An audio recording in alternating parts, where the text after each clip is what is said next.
alam ko rin kanina si Arles ay may nakausap na isang driver. Actually, that's the soundbite of the day sa lahat ng newscast natin.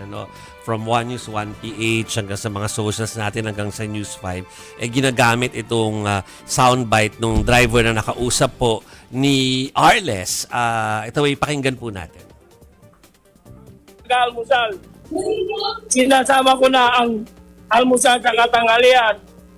At sa hapon, konting ano na lang, kumakain na lang ako, naglalaga na lang ako ng kamuting kahoy. Kaya po ako nag-almusal. Sinasama ko na ang Naglalaga siya ng kamuting kahoy. Pinagsasama na yung almusal at saka tanghalian. So, ganun na yung ginagawa nilang pagtitipid, para lamang mag-survive. Walang choice, no? Oo. Ang saklap. Okay. I think we have more time pa po. Ang saklap talaga.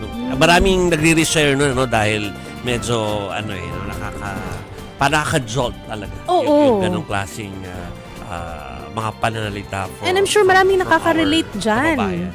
Maraming relate. Oo. Anyway, meron pa ba tayo isang soundbite na pwede i-play?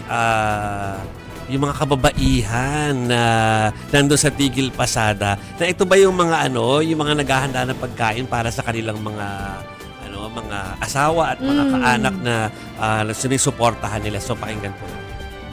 Wala. Hindi na kapalan ng mukha na ito. Pagkapal hindi na kayang panipisan. Pagkapalan na talaga ito. Sana naman kay Mr. President, marinig niya naman yung dahil natin. Yung solusyon na kaya niyang gawin niya, babaan niya, itaas naman yung mga sahod at pamasahe. Talagang hindi na kaya. Mr. President, ikaw na lang ang pag-asa. Wala. Hindi ko lang matandaan kung sino yung nag-cover niya. Baka si Arles din, tama ba? Parang si Arles din. Yung nag-cover ng mga kababaihan na nandoon sa Tigil Pasada na naghahanda ng pagkain para sa mga nag-ambag-ambag sila. Pero paano yung mga hindi na makapag-ambag talaga? Parang okay lang daw.